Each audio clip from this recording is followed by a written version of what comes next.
Meddai'r cwestiwn ei fod yn dosraniad Poisson.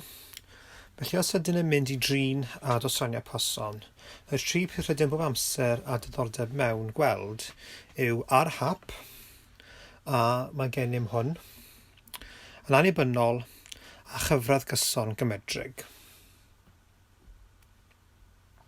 Mae gennym dau o'r tri peth yma. Yr un peth sydd angen arno mewn yr achos yma yw'r yn annibynnol. Felly os rhowch yn annibynnol, byddwch yn cael un marc am hwn, ond mae rhaid I chi cyfiawnhau neu esbonio yn geiriau eich hun beth mae yn annibynnol yn meddwl. A gallwch gweld fy mod I wedi rhoi lawr cwpl o bethau ar y gwaelod, defnyddio ychwanegiad yn annibynnol, a gwneud fy ngorau I ei esbonio gan ddweud bod un yn digwydd ddim yn achosi eraill I ymddangos. Nid ydyd yn casglu gyda'i gilydd os hoffech, a gallwch rhoi iaith fel hynny I mewn, ond ei fod yn glir. Mae bob amser yn diddorol I edrych am faint o farciau sydd I gwestiwn, oherwydd dweud hyn wrthoch faint o wybodaeth sydd angen arnoch I roi. Felly os mae'n dweud 2 o farciau, mae wir angen arnoch 2 pwynt. Mae hyn yn cwestiwn dechrau nodweddiadol. Unrhyw pryd ydych yn gweld math Poisson o gwestiwn, yna mae angen I chi feddwl am y 3 amod sy'n wir. Hynny yw ei fod yn ar hap, yn annibynnol a chyfradd gyson gymedrig. Felly gweithwch allan pa un sy'n eisiau ac esboniwch hynny. Nawr dechreuwn â'r cwestiwn ei hun.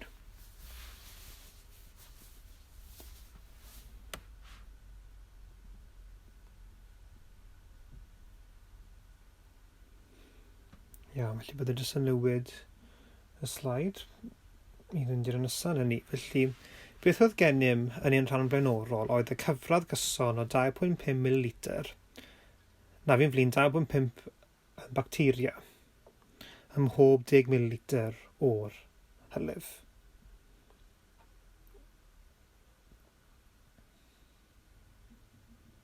Ie, fi'n flin. Felly mae'r mililitr yn type o fach bydd yn cael ei croesi mas nawr.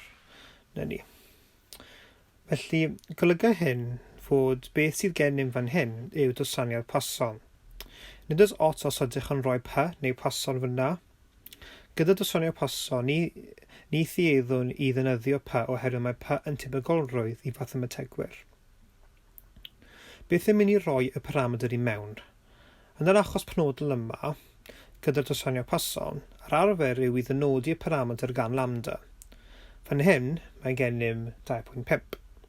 Beth sy'n diddorol am ddosraniadau Poisson yw bod y cymedyr a'r ymrywiant yr un peth. Felly bydd y cymedyr yn 2.5.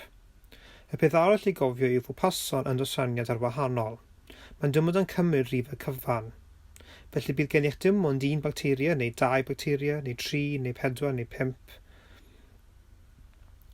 Yn dechnegol, ni allwch gael 2.5. Ond am ei fod yn gyrfod gymedrig, gallwch gael digolion.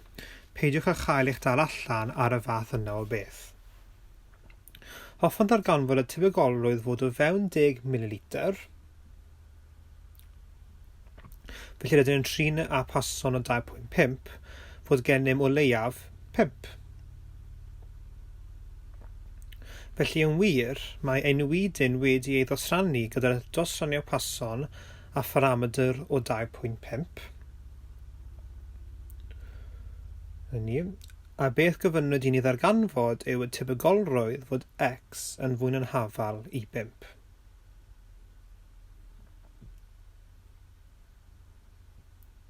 Nawr golygo'r dosraniad Poisson gallai fod yn 5, 6, 7, 8, 9, 10 ac yn y blaen.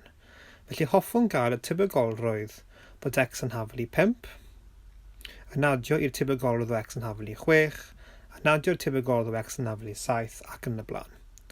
Nawr oherwydd mae hyn yn parhau I fynd, a mae I weld fel gormod o waith, beth tueddwn I wneud yw gwyddom fod y cyfyngiadau o debygolrwydd yn 0 ac 1.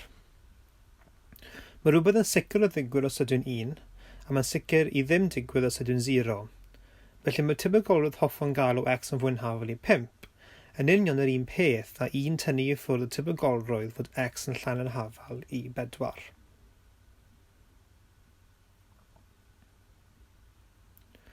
A dyma ble mae'n bwysig i ystyried ei fod yn arwahanol. Felly mae rhaid i ni nawr i ynrhifo y tebygolrwydd yma. Y peth arall gyda ein dosraniad Poisson, a byddai jyst yn rhoi o lawr fan hyn nawr yn gyffredinol, yw i gofio caiff ein tebygolrwydd o x yn cymryd gwerth penodol bob amser ei roi gan, a wedyn felly bydd yn e i'r minus lande'r pŵer r i gyd dros r factorial. Felly os hoffwn gwneud 1 yn tynnu i ffwrdd tebygolrwydd o x yn llain hafel i 4, yn glir gallwn gwneud hyn. Mae rhaid i fi cyfrifo y tebygolrwydd penodol yma, tebygolrwydd o x yn llain hafel i 4. A gallaf os hoffwn gwneud y tebygolrwydd o x yn hafel i 0,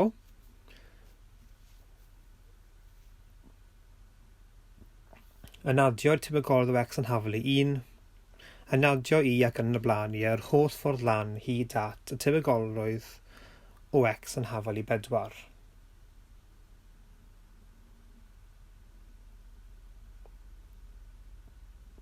A mae hynny'n eithaf lot o waith, felly nith i eddwn i wneud hynny. Y dau ffordd o wneud hyn yw defnyddio ein cyfrannell fx991 claswiz, neu gallwn defnyddio tablau. Yn anffodus, pan cafodd y cwestiwn yma ei ddewis, credaf nid oedd gennym mynediad i'r papurau cybac a'r llyfrynau fformulau y tablau sydegol, a gallwch gweld fod 2.5 yn eisiau. Felly ni allwn ei ynrifo'r tablau. Byddai fy'n eich dangos sut i gyfrifo tablau yn defnyddio ffordd bach yn wahanol, ond yn glir ar claswiz rydych yn edrych ar menu 7. Ewch i'r al-sgrin yn defnyddio yr arwydd i lawr arian. Dwyswch opsiwn 3 a rydym am gael Poisson cyda, felly cumulative distribution i wneud dosraniad Cronos yn Cymraeg. Felly Poisson cyda, mathemategau Ffrangeg oedd Poisson, nid yn golygu pysgodyn yn y lles yma, a rydyn yn mynd i ddewis 2 newidyn neu 2 variable. Wrth gwrs, am fod y cyfrannell yn gweithio yn Saesneg, bydd hyn i gyd yn Saesneg arno. Y gwerth x yw 4. Ein parameter yw 2.5. Felly gwasgaf 4 yn hafel i, 2.5 yn hafel i. A wedyn yn hafel i, a wedyn a dychwylio'r cyfrannell yn ôl i ni 0.8911 780.205. Felly y gwerth rydynesiau, y tebygolrwydd o x yn fwy yn hafel i 5 yw 1 tynnu i ffwrdd hwnna, y 0.8911 780.205. Sy'n rhoi ni tebygolrwydd fach neis o 0.1088219.795. Bydd rai byrddau yn gweld hynny fel bach yn gormod, felly byddem yn dewis yn y lles penodol yma i alw hwn yn 0.1088. Os edrychaf ar y canolbwynt o'r ddau yna, y rai sy'n cael ei cylchu, gallwn gael i'r mwyafrif yr un peth o ran gwerth yn defnyddio tablau. Byddem yn cael ffigwr yn agos iawn i 0.8911, felly yn tebygolrwydd o x yn llain yn hafel i 4. Roedd y tablau i ni yr ochr llaw chwith, felly'n wir beth mae hyn yn rhoi ni yw y tebygolrwydd Cronos o 0, 1, 2, 3 a 4. A felly bydd hwn yn 0.8774.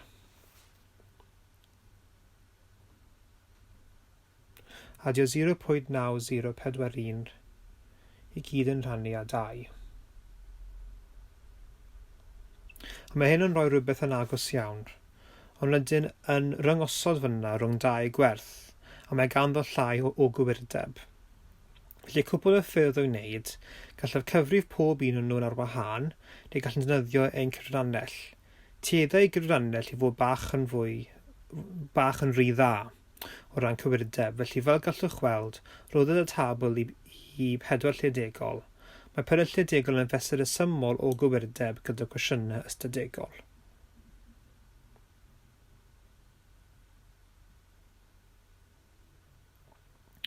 Nawr, peth pwysig i nodi yw mae dim ond gennym 3.7 ml o hylif, a hoffwn y tebygolrwydd o yn union 2 bacteria.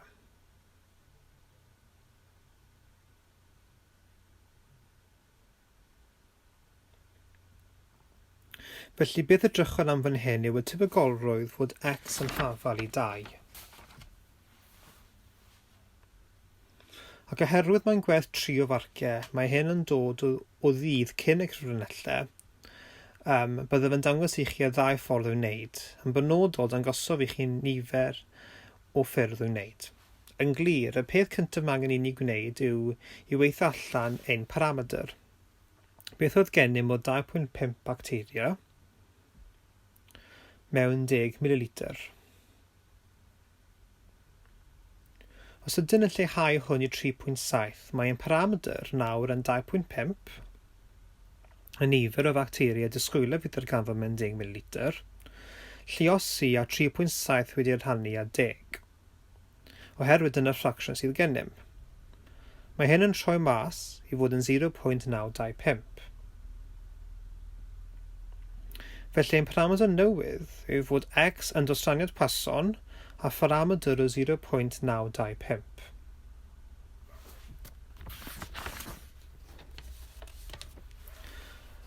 A nid oes yn y ffordd byddwch yn dod o hyd i hwn o fewn llyfr o dablau. Felly y 2 ffordd sydd gennych o wneud hwn, ac am ei fod yn gwerth 3 o farciau byddwn yn ei wneud, mae'r tebygolrwydd o x yn hafal i 2 yn e i'r pŵer o minus 0.925, lluosi a 0.925 wedi ei sgwario gyd dros 2 factorial. Gwyddom ni gyd fod 2 factorial dim ond yn 2 oherwydd 2 llosiau 1, ond mae'n werth i wneud hynny dim ond i ddangos eich bod yn gwybod beth chi'n trin. Nawr beth cawn fan hyn yn defnyddio cyfrannell, a dyma lle byddwn yn defnyddio cyfrannell yn y modd cyfrannell arferol. Mae gennym 0.16964109777.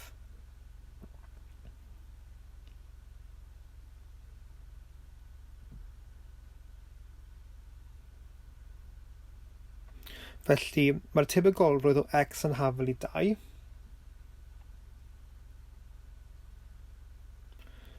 Yn hafal i 0.1696 i 4 lle degol.